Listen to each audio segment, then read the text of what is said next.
Good morning student. हमसे परिचित हैं ही सभी लोग, जान ही रहे कौन सी क्लास चल रही है। तो आप सभी लोग जो भी पढ़ चुके थे उसी के आगे आपका अगला टॉपिक होगा। आप पिछले वीडियो में पाउली का अपवर्जन नियम के अनुप्रयोग बताए थे हम आपको, और हुंड का नियम बताए थे। ये दो नियम आप लोगों ने जाना। चलिए उसी के क्रम में आज हम अगला नियम पढ़ते हैं। कौन सा नियम? ऑफ बाउ का नियम, जिनका इलेक्ट्रॉनिक विन्यास में बहुत ही महत्वपूर्ण योगदान है। इस नियम के अनुसार हम क्या करते हैं? तत्वों का इलेक्ट्रॉनिक विन्यास करते हैं। इनके साथ साथ आप लोगों ने जो और भी नियम पढ़ा, हुंड और पाउली, उनका भी इलेक्ट्रॉनिक विन्यास में उपयोग किया जाता है, उन नियमों का भी। ठीक है, तो चलिए देखते हैं ऑफ बाउ। ऑफ बाउ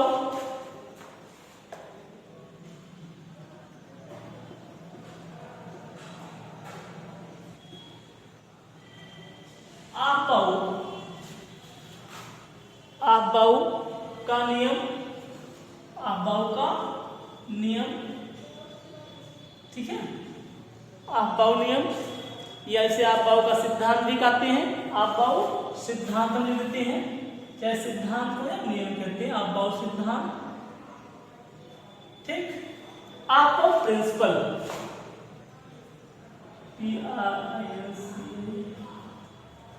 ऑफ बाउ प्रिंसिपल, ऑफ बाउ सिद्धांत। ठीक, अगर आपसे कोई पूछे कि ऑफ बाउ कौन थे तो आप क्या बताओगे? आप कभी भी मत बताना कि ऑफ बाउ एक वैज्ञानिक थे, नहीं, बिल्कुल गलत। ऑफ बाउ जर्मन भाषा का एक शब्द है, ये आप बताइएगा। ऑफ बाउ क्या है? ऑफ बाउ जर्मन भाषा का एक शब्द है। इस पॉइंट को नोट करेंगे आप। ऑफ बाउ जर्मन भाषा का, ऑफ बाउ जर्मन भाषा का एक शब्द है, एक शब्द है। ऑफ बाउ क्या है? ऑफ बाउ जर्मन भाषा का एक शब्द है, जिसका अर्थ क्या होता है? जिसका अर्थ होता है, जिसका अर्थ है रचना या निर्माण करना। जिसका अर्थ रचना या निर्माण करना। तो आप ये जानिए, ऑफ बाउ जर्मन भाषा का एक शब्द है जिसका अर्थ होता है रचना या निर्माण करना। ठीक, इस सिद्धांत में क्या किया जाता है? इस नियम के अनुसार, ये सिद्धांत के अनुसार परमाणु ऑर्बिटलों में क्रम से इलेक्ट्रॉनों को भरा जाता है। और कैसे भरा जाता है? निम्नतम ऊर्जा स्तर से उच्चतम ऊर्जा स्तर की ओर क्रम से परमाणु ऑर्बिटलों में इलेक्ट्रॉनों को भरने का एक क्रम दिया गया। और किसके अनुसार दिया गया? किस सिद्धांत के अनुसार दिया गया? ऑफ बाउ सिद्धांत के अनुसार दिया गया। इसीलिए हम ऑफ बाउ सिद्धांत के अनुसार क्या करते हैं? तत्वों का इलेक्ट्रॉनिक विन्यास करते हैं। आपको लाइन कंफर्म होना चाहिए कि इस सिद्धांत के अनुसार तत्वों के परमाणुओं का जो इलेक्ट्रॉनिक विन्यास किया गया है, निम्नतम ऊर्जा स्तर से उच्चतम ऊर्जा स्तर के उपकोषों के ऑर्बिटलों में क्रम से एक एक इलेक्ट्रॉन भरा गया है। और इसी क्रम को हम लोग जानते हैं, किस नाम से जानते हैं? तत्वों के इलेक्ट्रॉनिक विन्यास के नाम से जानते हैं। और तत्वों के इलेक्ट्रॉनिक विन्यास में एक नियम पहले पढ़ चुके थे और आज एक नियम और पढ़ रहे हैं सभी लोग। एक नियम हम लोग पढ़ चुके, कौन सा? बोरबरी के नियमानुसार आप तत्वों का इलेक्ट्रॉनिक विन्यास करना जानते हैं। साथ ही साथ आज हम ऑफ बाउ के नियमानुसार तत्वों का इलेक्ट्रॉनिक विन्यास करना सिखाएंगे। और आशा करते हैं आपको बिल्कुल ही समझ में आएगा। ठीक है, थोड़ा ध्यान दीजिएगा। तो एक कंफर्म हुआ, मतलब इसके कहने का मतलब क्या है? निम्नतम ऊर्जा स्तर से उच्चतम ऊर्जा स्तर की ओर क्रम से इलेक्ट्रॉनों का वितरण या बंटवारा करना ही क्या है? बंटवारा करना ही ऑफ बाउ सिद्धांत है। और इस सिद्धांत के अनुसार हम क्या करते हैं? परमाणुओं का इलेक्ट्रॉनिक विन्यास करते हैं। देखते हैं हम, तो इसको लिख लिए होंगे। जैसे हम आपको बताए थे कोष और उपकोष,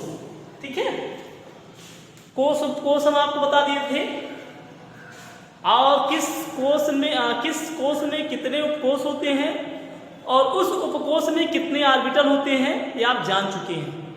चल एक बार फिर से हम आपको तरोताजा करा देते हैं।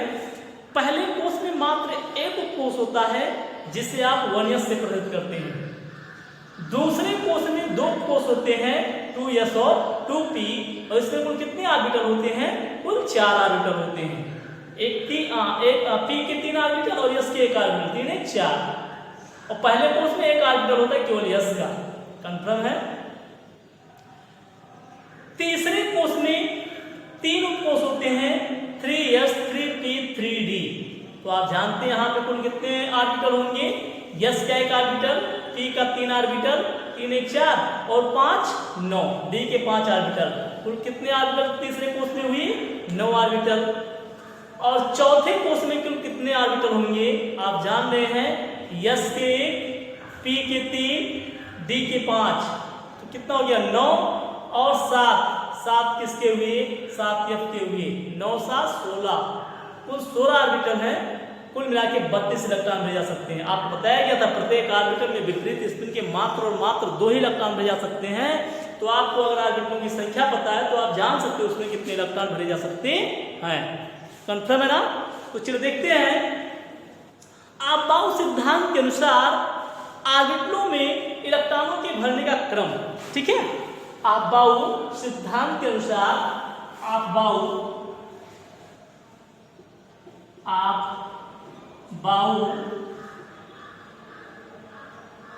लिखा है, आपबाउ सिद्धांत के अनुसार परमाणु ऑर्बिटलों में इलेक्ट्रॉनों का समावेशन, इलेक्ट्रॉनों का समावेशन कैसे इलेक्ट्रॉन भरते हैं, ठीक? चलिए इसके लिए ग्राफ खींचते हैं, कार्य खींचते हैं। आप लोग भी जैसे जैसे हम करें वैसे वैसे आप लोग भी कीजिएगा। और एक यहाँ पे आपको क्रम मिल जाएगा, आप बड़ी आसानी के साथ क्या कर सकते हैं, किसी कोष के मतलब किसी परमाणु में इलेक्ट्रॉन कर सकते हैं, ठीक? चलिए देखते हैं। आप जानते हैं पहले कोष में आप जानते हैं कितना कोष होता है, आपको पता है। पहले कोष में कितने कोष होते हैं? तो पहले कोष में मात्र केवल एक उपकोष होता है जिसे आप प्रदर्शित करते हैं, किससे? जिसे आप प्रदर्शित करते हैं 1s से। कंफर्म है? पहले कोष में कितने उपकोष? एक उपकोष। किससे प्रदर्शित करते हैं? 1s से, ठीक? दूसरे कोष की बात हम कर ले। दूसरे कोष में कितने उपकोष होते हैं? दूसरे कोष में 2 कोष होते हैं, 2s और 2p। तो आपको कुछ नहीं करना, ऐसे देख लीजिए, ठीक? तीसरे कोष में कितने उपकोष होते हैं? तीसरे कोष में 3 उपकोष होते हैं। कौन कौन से? 3s 3p 3d। इससे कोई दिक्कत? ये आप जान रहे हैं। कोष उपकोष की बात हम आपको बता चुके हैं, ठीक है? चौथे कोष में 4 उपकोष होते हैं, 4s 4p 4d और 4f। ये तो होता है, ऐसे आप इसको लिख ले। पांचवें कोष को भी ले लेते हैं। पांचवें कोष में 5s, देखिए 4 ही कोष तक पता है हम सबको, 4s 4p 4s p d f तो ये जानते हैं। फिर इसको इसी को हम फिर लिखते हैं आगे, 5s 5p 5d 5f। और इतने में ही जितने भी तत्व खोजे गए हैं सारे तत्वों का इलेक्ट्रॉनिक विन्यास हो जाता है, ठीक है? और याद रखिएगा, इस मॉडल के अनुसार, इस नियम के अनुसार, इस सिद्धांत के अनुसार अगर आप तत्वों का इलेक्ट्रॉनिक विन्यास कर लेते हैं तो आपको कई जगहों फायदा मिलेगा। आप मतलब पढ़े होंगे तत्वों का आवर्ती वर्गीकरण, जब आपको पढ़ाया गया था पिछले क्लासों में, तो आपको वहां भी बताया गया होगा। जैसे आवर्त सारणी पढ़े, दीर्घाकार आवर्त सारणी, वहां पे तत्वों को क्या किया गया? 4 ब्लॉकों में बांट दिया गया, s p d f। तो इसी नियम क्या है, मतलब इलेक्ट्रॉनिक सिद्धांत के आधार पर ही किया गया है, ठीक है? बंटवारा किया गया है। ये हो गया 6s 6p 6d, ठीक? और लेना चाहिए, लिख सकते हैं। फिर 7s 7p, ठीक? आगे आपका 8s है, लिखना चाहिए, आगे लिख सकते हैं, लेकिन कोई फायदा नहीं है। तो आप पैसे इसको लिख लीजिए, इतना कर सकते हैं ना। चलिए इतना कर लीजिए आप सभी लोग। एक ग्राफ है, अभी आपको मिल जाएगा कि हमें से इलेक्ट्रॉन कैसे भरते हैं कोषों में। किसी भी तत्व का इलेक्ट्रॉन विन्यास इस सिद्धांत के अनुसार आप बड़े आसानी के साथ कर सकते हैं। ठीक है, कर लीजिएगा इतना।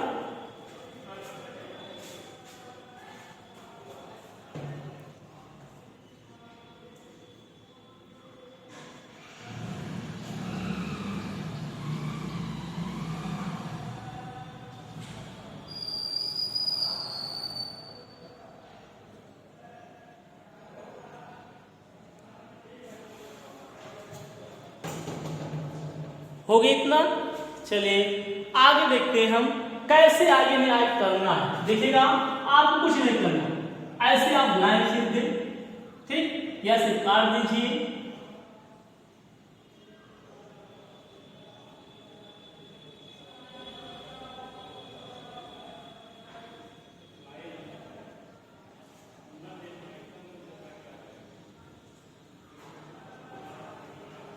कुछ करना नहीं आपको, याद नहीं करना। अगर आपको कभी भी तत्वों का इलेक्ट्रॉनिक विन्यास करना हो, ऐसे आप ग्राफ बना लीजिए। जैसे कुछ क्रम तो हमें बार बार से हम लिखते जाएंगे तो कुछ क्रम हमें याद हो जाएगा। जब हम तत्वों का इलेक्ट्रॉनिक विन्यास करेंगे कुछ तो हमें याद हो जाएगा, कहाँ पे इलेक्ट्रॉन पहले भरा जाएगा, कहाँ पे बाद में भरा जाएगा, कुछ तो याद हो जाएगा। लेकिन अगर नहीं याद आ रहा है, ज्यादा मतलब तत्वों का परमाणु क्रमांक ज्यादा, इलेक्ट्रॉनिक संख्या ज्यादा है परमाणु में, तो इस तरह से हम क्या करें, आरेख खींच लें। ठीक है, जिससे आप सही क्रम से इलेक्ट्रॉन सही कोषों में सही से इलेक्ट्रॉन क्या कर सके, भर सके। ये हो गया। आप दिखा सकते हैं, अगर दिखाना चाहिए इस तरह से दिखा दें। ठीक,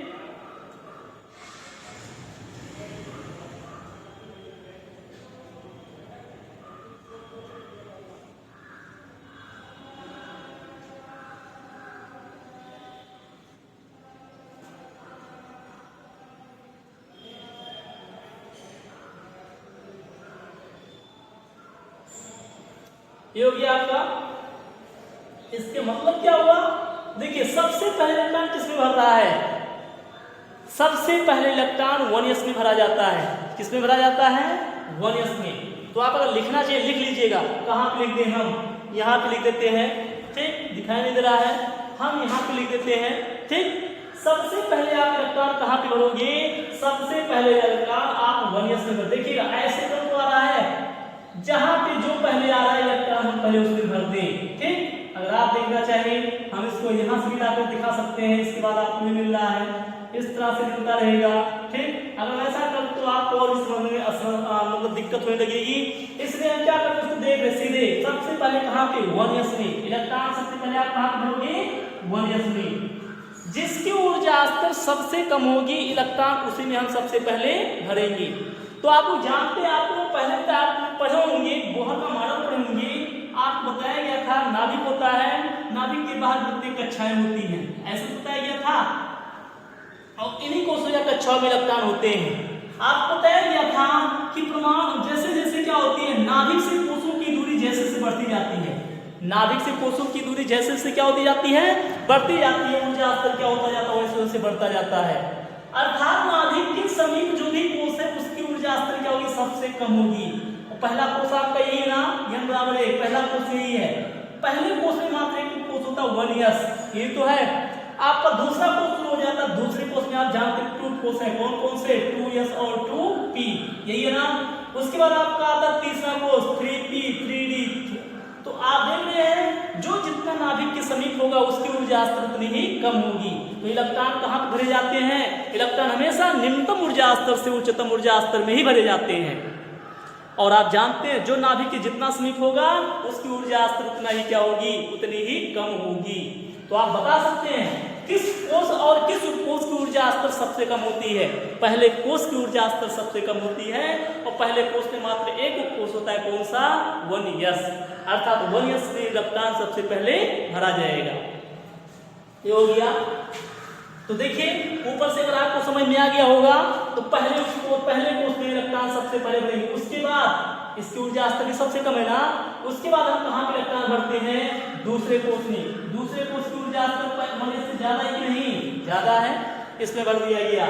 उसके बाद इलेक्ट्रॉन किसमें भरेंगे, 2p 2p में भरेंगे, किसमें भरेंगे, उसके बाद 3s में भरेंगे, उसके बाद किसमें भरेंगे, देखिए 3s के बाद आपको क्या मिल रहा है, 3p मिल रहा है, क्या मिल रहा है, 3p में इलेक्ट्रॉन भरेंगे। उसके बाद आपको मिल रहा है क्या, 4s मिल रहा है, क्या मिल रहा है, 4s मिल रहा है। उसके बाद आप देखो कहाँ पे क्या मिल रहा है आपको, 3d मिल रहा है। 4s के बाद क्या मिल रहा है आपको, 3d मिल रहा है। 3d के बाद देखो आपको क्या मिल रहा है, 4p मिल रहा है, तो 4p में इलेक्ट्रॉन भरोगे। उसके बाद 5s में इलेक्ट्रॉन भरोगे। उसके बाद आपको फिर क्या मिल रहा है, 4d 5p 6s। ये क्रम है। तो इस क्रम से हम क्या कर सकते हैं, इस क्रम से हम किसी भी परमाणु का इलेक्ट्रॉनिक विन्यास कर सकते हैं। यहां तक कन्फर्म हुआ। चलिए एक बार फिर से आप देख लीजिए। सबसे पहले इलेक्ट्रॉन आप किसमें भरोगे, 1s में भरोगे। उसके बाद आपको क्या मिल रहा है, 2s मिल रहा है। उसके बाद फिर क्या मिल रहा है, 2p3s। ठीक, जैसे जैसे हम नीचे की ओर बढ़ेंगे ऊर्जा स्तर क्या होता जाएगा, बढ़ता जाएगा। तो हमारे कहने का मतलब यही है कि इलेक्ट्रॉन हमेशा निम्नतम ऊर्जा स्तर से उच्चतम ऊर्जा स्तर की ओर इलेक्ट्रॉन भरे जाते हैं।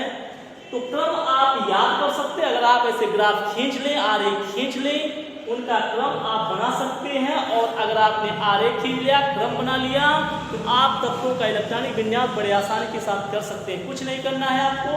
यस में आपको बताया गया है, जहां भी यस होगा उसमें हमेशा 2 इलेक्ट्रॉन से ज्यादा इलेक्ट्रॉन आपको नहीं भरना है। यस में हमेशा 2 इलेक्ट्रॉन। पी की बात कर ले, पी में हमेशा 6 इलेक्ट्रॉन, डी में हमेशा 10 इलेक्ट्रॉन और एफ में हमेशा कितना इलेक्ट्रॉन, 14 इलेक्ट्रॉन। कोई जरूरी नहीं कि इतना इलेक्ट्रॉन हो, अगर कम होगा तो कम भी भरेंगे। अगर एस में 1 इलेक्ट्रॉन भरना है तो 1 ही इलेक्ट्रॉन भरेंगे, हो जाएगा। मतलब यस में 3 इलेक्ट्रॉन नहीं भर सकते। क्यों? क्योंकि आप जानते हैं यस में कितना ऑर्बिटल होता है, यस में 1 ही ऑर्बिटल होता है। और यस में कितने इलेक्ट्रॉन होते हैं, यस में मात्र और मात्र 2 इलेक्ट्रॉन होते हैं। तो 2 इलेक्ट्रॉन भर दिया गया, ये हो गया। अगर मान लो S1 होता, 1s1 होता ना, तो यहाँ पे 2 इलेक्ट्रॉन होते, नहीं 1 इलेक्ट्रॉन भर देते, ये हो गया। ठीक, 2 इलेक्ट्रॉन है, हम 2 इलेक्ट्रॉन भर दिए। 2 से ज्यादा नहीं है, बस 3 इलेक्ट्रॉन होगा तो जानो गलत तुरंत आपका। ठीक है। पी में कितने ऑर्बिटल होते हैं, आप जानते हैं पी में कितने ऑर्बिटल, 3 ऑर्बिटल होते हैं। कितना इलेक्ट्रॉन दिखाना है आपको, 6 इलेक्ट्रॉन दिखाना है। तो पहला इलेक्ट्रॉन, दूसरा इलेक्ट्रॉन, तीसरा इलेक्ट्रॉन, चौथा इलेक्ट्रॉन, पांचवा इलेक्ट्रॉन, छठवां इलेक्ट्रॉन दिखा दिया गया ना। आपको हमने हुंड का नियम पढ़ाया था, ये सारी चीजें हम आपको वहां पे बता दिए थे। अगर ना समझ में आ रहा तो आप क्या करके पिछला वीडियो देख सकते हैं। ठीक है, तो ये हो गया। ये क्रम आपको समझ में आया होगा। ये क्रम आपबाउ नियमानुसार ऊर्जा स्तर का आरेख क्रम बता दिया गया। निम्नतम ऊर्जा स्तर से उच्चतम ऊर्जा स्तर की ओर इलेक्ट्रॉन हमेशा भरे जाते हैं। कन्फर्म है? चलिए ठीक, तो इसको आप पूरा कर लीजिए, देख लीजिए और क्रम आप पूरा बना लीजिएगा।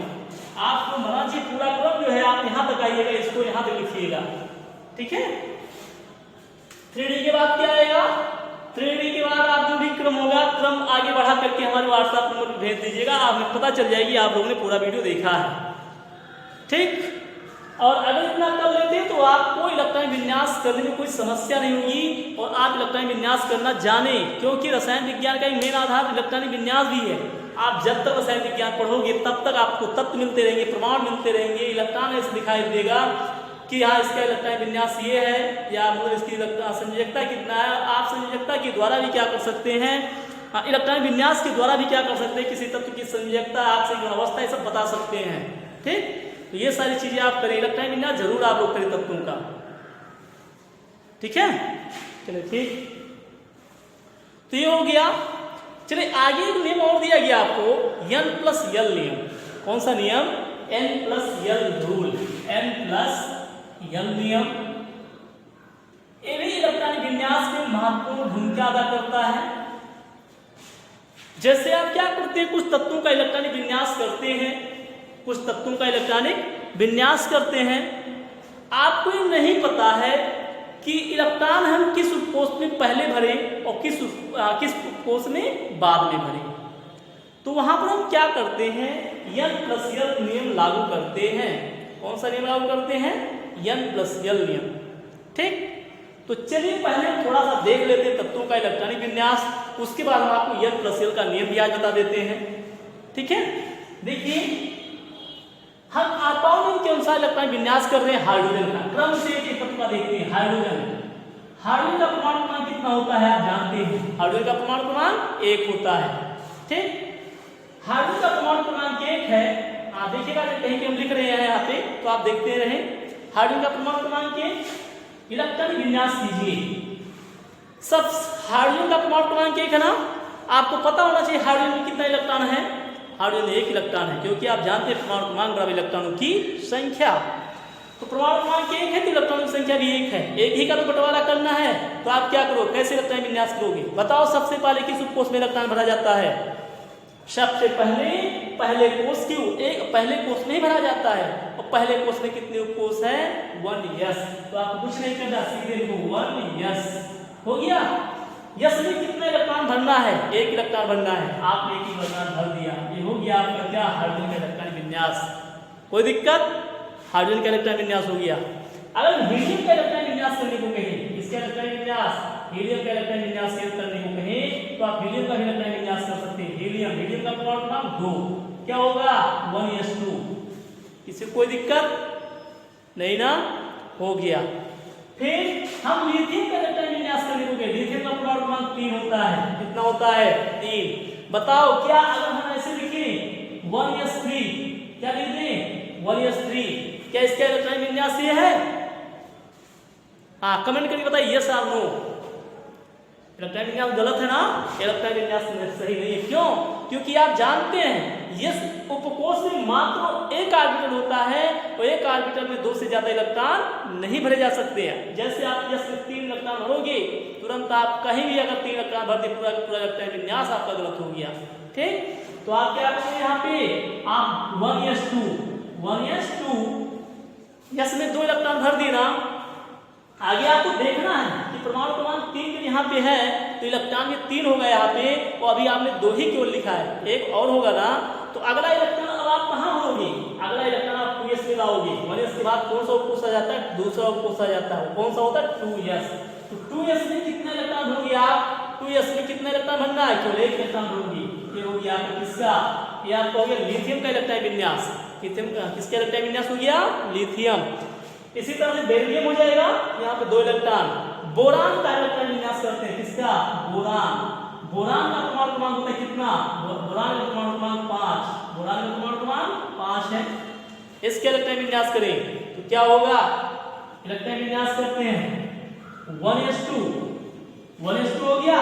उसके बाद आपको कौन सा उपकोष मिल रहा है? 2s के कितना इलेक्ट्रॉन भर देंगे? 2 तो 4 हो गया। कितने इलेक्ट्रॉन बचा? 1 इलेक्ट्रॉन बचा। तो 1 इलेक्ट्रॉन इसमें थोड़ा भर देंगे, अगले उपकोष में ले जाएंगे ना, तो अगला उपकोष कौन सा होगा? 2p। कितने इलेक्ट्रॉन भर देंगे? 1 इलेक्ट्रॉन, 2p1 हो गया। तो इस तरह से आपने बोरान का इलेक्ट्रॉन विन्यास कर लिया ना। इसी तरह से कार्बन, नाइट्रोजन, ऑक्सीजन जो भी उनका इलेक्ट्रॉन विन्यास आप करोगे हो जाएगा। फिर हम करते हैं बोरान के बाद आते हैं ऑक्सीजन पर। ऑक्सीजन का परमाणु क्रमांक 8। ऑक्सीजन का परमाणु क्रमांक 8 है ना। इलेक्ट्रॉन विन्यास करते हैं, देखिएगा पहले 1s में कितना इलेक्ट्रॉन? 2। उसके बाद 2s2 में 2 इलेक्ट्रॉन। उसके बाद कितना हो गया? 2 तो 4। p में कितना इलेक्ट्रॉन भर देंगे? p में अब हम भर देंगे 4 इलेक्ट्रॉन। कितना इलेक्ट्रॉन? 4। 2 तो 4 4 8 हो गया, बस ऑक्सीजन का इलेक्ट्रॉन विन्यास हो गया। तो इस तरह से आप तत्वों का इलेक्ट्रॉन विन्यास कर सकते हो ना। ठीक, चलिए आगे देखते हैं और तत्व का हम करके दिखा देते हैं आपको। अगला तत्व आपका हम लेते हैं सोडियम। कौन सा तत्व? सोडियम की बात कर लें। सोडियम का परमाणु क्रमांक कितना है? सोडियम का परमाणु क्रमांक 11। इलेक्ट्रॉन विन्यास करो। सबसे पहले किसमें भरोगे? 1s1 में। किसमें? 1s में 2 इलेक्ट्रॉन, 1s2। उसके बाद आपका क्या आ रहा है? 2s2। उसके बाद क्या आ रहा है आपका? 2p6। क्या होगा? p में 6 से ज्यादा इलेक्ट्रॉन नहीं भर सकते ना, तो यहाँ पे है 2 तो 4 6 10। 6 इलेक्ट्रॉन भर दे, यहाँ पे 6 इलेक्ट्रॉन हो गया। 2 तो 4 और 6 10 इलेक्ट्रॉन हो गया। ठीक, अभी कुछ बचा, इसमें आप 7 इलेक्ट्रॉन क्या भर सकते हो? p में आप कभी भी 6 इलेक्ट्रॉन से ज्यादा नहीं भर सकते हो, कम भले रहे। ठीक, तो 6 हो गया। कितना इलेक्ट्रॉन बचा है? 1 इलेक्ट्रॉन बचा है। तो 1 इलेक्ट्रॉन उसके बाद वाले कोष में डालोगे अपना। तो कोष कौन सा होता है? देखिए p के बाद आपका क्या मिल रहा है? 3s मिल रहा है। कितना इलेक्ट्रॉन भर दोगे यहाँ पे आप? 3s1। 1 इलेक्ट्रॉन भर दिया गया। तो सोडियम का इलेक्ट्रॉन विन्यास हो गया। कंफर्म? ठीक, इस तरह से मैग्नीशियम का भी इलेक्ट्रॉन विन्यास कर सकते हो आप। एल्युमिनियम का इलेक्ट्रॉन विन्यास करके हम दिखा देते हैं। एल्युमिनियम, मैग्नीशियम का होता है तो यहाँ पे 2 इलेक्ट्रॉन हो जाता, ठीक। एल्युमिनियम का परमाणु क्रमांक 13 होता है, एल्युमिनियम का भी हो जाएगा। तो यही तो है 1s2 2s2 2p6 3s2 3s2 हो गया ना। यस के बाद आपको कौन सा ऑफकोर्स मिल रहा है, p आ रहा है, तो क्या भरेंगे यहाँ पे आप 3p कितना, ये लो कितना इलेक्ट्रॉन ज्यादा है, 2 2 4 10 12 12 13 हो गया आपका किसके इलेक्ट्रॉन विन्यास, एल्युमिनियम का इलेक्ट्रॉन विन्यास हो गया। कोई दिक्कत, चलिए ठीक, एल्युमिनियम तक हो गया।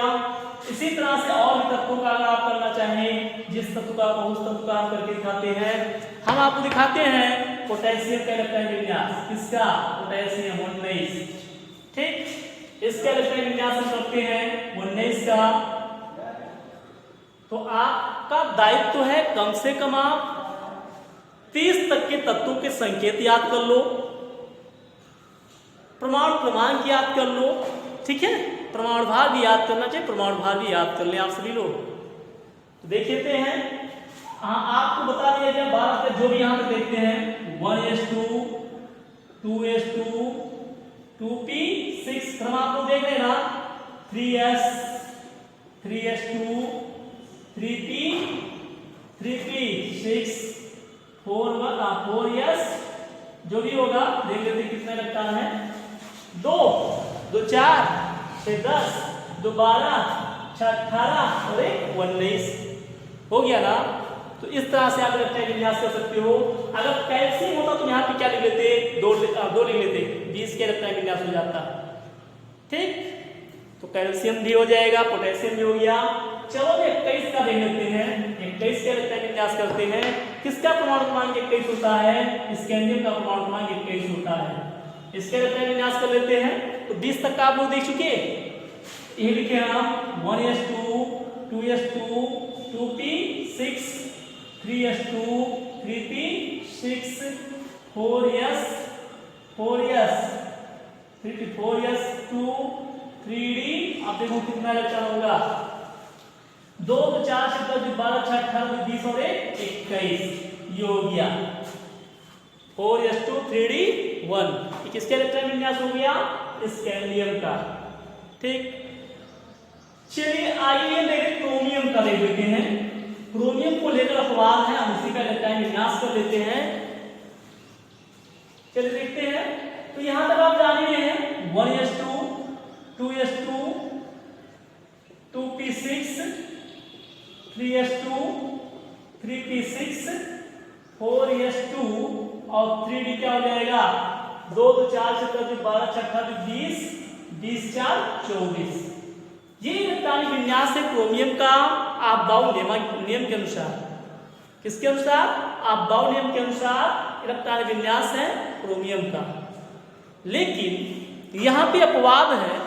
अगर हम देखें, जानते हैं कि सभी परमाणु किस रूप में रहना चाहते हैं, सभी परमाणु किस रूप में रहना चाहते हैं, मतलब चाहे अर्ध रूप से अस्थायी रूप में रहना चाहते हैं या पूर्ण रूप से अस्थायी रूप में रहना चाहते हैं। परमाणु ऑर्बिटल किस रूप में, परमाणु ऑर्बिटलों में इलेक्ट्रॉन किस रूप में रहना चाहते हैं, अर्ध या पूर्ण रूप में अस्थायी रूप में रहना चाहते हैं। अगर आप यहाँ पे देखें द्वितीय कोश है, उसके पहले यस है, यस में आप जानते हैं कितना इलेक्ट्रॉन भर सकते हैं, एकदम 2 इलेक्ट्रॉन भरा भी गया है। डी में कितने ऑर्बिटल होते हैं, डी में 5 ऑर्बिटल होते हैं, डी में कितने ऑर्बिटल होते हैं 5। लेकिन कितना इलेक्ट्रॉन यहाँ पे भरा गया है, 4 इलेक्ट्रॉन भरा गया है, ठीक 4 इलेक्ट्रॉन है ना। आप जानते हैं ऑर्बिटल चाहे इस रूप में हो, चाहे इस रूप में होगा तब वो अस्थायी होगा, वो अर्ध रूप से अस्थायी कहा जाता है। और या तो इस रूप में हो, इस रूप में हो, ये पूर्ण अस्थायी होते हैं। मतलब ऑर्बिटल आधे भरे होते हैं तब भी अस्थायी होते हैं, और ऑर्बिटल पूरे भरे होते हैं तब भी अस्थायी होते हैं। और सभी ऑर्बिटल चाहे इस रूप में आना चाहते हैं, चाहे इस रूप में आना चाहते हैं, ठीक। यहां पर आप देखो डी बाद में आ रहा है कि पहले, डी बाद में आ रहा है ना, अर्थात डी की ऊर्जा स्तर क्या है, डी की ऊर्जा स्तर यस से ज्यादा होती है। डी की ऊर्जा स्तर क्या होती है, मतलब 3d की ऊर्जा स्तर 4s से क्या है, 3d की ऊर्जा स्तर 4s से ज्यादा है, इसलिए 3D क्या करता है, 3D एक इलेक्ट्रॉन और यस के एक इलेक्ट्रॉन को अपनी तरफ आकर्षित कर लेता है, जिस यस का एक इलेक्ट्रॉन कूद करके कहां पे चला जाता है, यस का एक इलेक्ट्रॉन कूद करके डी में चला जाता है, जिससे ये क्या हो जाता है, अर्ध रूप से अस्थायी रूप में आ जाता है। क्यों? क्योंकि इसकी ऊर्जा स्तर ज्यादा है, और जिसकी ऊर्जा स्तर ज्यादा होगी वही क्या करेगा, इलेक्ट्रॉन को अपनी तरफ आकर्षित करता है। हम लोग जानते हैं, देहाती भाषा में अगर हम जानना चाहें तो जिसके पास शक्ति ज्यादा होती है वो अपने अगल बगल के लोगों पर भी क्या करना चाहते हैं, आधिपत्य जमाना चाहते हैं। वही यहाँ पे हम पढ़ रहे हैं कि बल्कि इसकी ऊर्जा स्तर ज्यादा है तो अपने उसके पड़ोसी जो भी हैं उनके एक इलेक्ट्रॉन को क्या कर ले रहे हैं और कूद करके इलेक्ट्रॉनों पे आकर्षित कर लेते, इलेक्ट्रॉन यहाँ पे चला गया, जिससे किस रूप में आ गया, हम कह सकते जिससे अर्ध रूप से अस्थायी हो गया। क्या हो गया? अर्ध रूप से अस्थायी हो गया। ठीक है, अगर मान लीजिए यहाँ पे कितना इलेक्ट्रॉन होता, अगर इतना इलेक्ट्रॉन होता तब भी क्या चाहता, तब भी पूर्ण रूप से अस्थायी रूप में आना चाहता, तब भी एक इलेक्ट्रॉन यहाँ से कूद करके कहाँ पे चला जाता, यहाँ पे चला जाता। हमेशा आपको बार बार ही बताया जाता है कि सभी परमाणु क्या करना चाहते हैं, अपने आप को अस्थायी रूप में लाना चाहते हैं। वही कंडीशन यहाँ पर भी है। तो ऑर्बिटल में क्या करना चाहते हैं, अपने आप को चाहे अर्ध रूप से या पूर्ण रूप से अस्थायी रूप में लाना चाहते हैं। इसलिए इलेक्ट्रॉन कूद करके कहाँ पे चला गया, यहाँ पे चला गया, जिससे इसका सही इलेक्ट्रॉन विन्यास क्या होता है, हम लिख सकते हैं 3p6 4s। कितना इलेक्ट्रॉन बचेगा यहाँ पे, एक इलेक्ट्रॉन कूद करके चला गया डी में ना, यहाँ पे कितना इलेक्ट्रॉन होगा, एक इलेक्ट्रॉन हो जाएगा। तो ये यहाँ पे कितना हो गया, 3d5 हो गया। क्या हो गया, 3d5। तो इस तरह से आप इलेक्ट्रॉन विन्यास कर सकते हैं ना, कि अगर आप देखें चाहे डी हो चाहे पी हो, अगर वहां पे अर्ध रूप से या पूर्ण रूप से अस्थायी रूप में आना चाह रहा है तो उसके बगल वाले से एक इलेक्ट्रॉन क्या करें, उसमें ले जाकर एडजस्ट करा दें। ठीक है, आपका इलेक्ट्रॉन विन्यास सही होगा। तो आप बाउल नियम के अनुसार इलेक्ट्रॉन विन्यास सीख करोगे, लेकिन अगर वास्तविक इलेक्ट्रॉन विन्यास कहा जाए तो वास्तविक इलेक्ट्रॉन विन्यास आपका ये है 1s2 2s2 2p6 3s2 3p6 4s1 3d5 हो गया। तो ये था आप लोगों का इलेक्ट्रॉनिक विन्यास। आप लोगों को इलेक्ट्रॉनिक विन्यास करना समझ में आया होगा। आप बाउल नियमानुसार कम से कम 24 तक के तत्वों का इलेक्ट्रॉनिक विन्यास, 24 तक के तत्वों का इलेक्ट्रॉनिक विन्यास तो हमारे द्वारा बता ही दिया गया। बीच बीच में जो छूटा है उसको आप लोग करेंगे, और आगे भी कम से कम आप लोग 30 तक के तत्वों का इलेक्ट्रॉनिक विन्यास करें। ठीक, कॉपर में भी वही स्थिति आएगी, आगे कॉपर में भी अपवाद होगा। 3d10 आप ऐसा कोई लिखोगे, 3d9 4s2 ऐसा कोई लिखोगे तो फिर क्या होगा, यस का एक इलेक्ट्रॉन कूद करके कहाँ पे चला जाएगा, डी में चला जाएगा, जिससे 4s1 3d10 हो जाएगा। ठीक है, तो इस तरह से आप इलेक्ट्रॉनिक विन्यास कर सकते हैं। आगे जो भी तत्व उन सबका इलेक्ट्रॉनिक विन्यास आप लोग कीजिएगा। फिर कल हम एकाक तत्वों का इलेक्ट्रॉनिक विन्यास बताएंगे, और साथ ही साथ हम आपको n+l का नियम भी बताएंगे। ठीक है, कि n+l नियम है क्या, और आपके पास अगर किताब होगा तो पहले पढ़ भी लीजिएगा, तो हम बताएंगे, आपको और भी समझ में आएगा। वीडियो पूरा देखिएगा। धन्यवाद।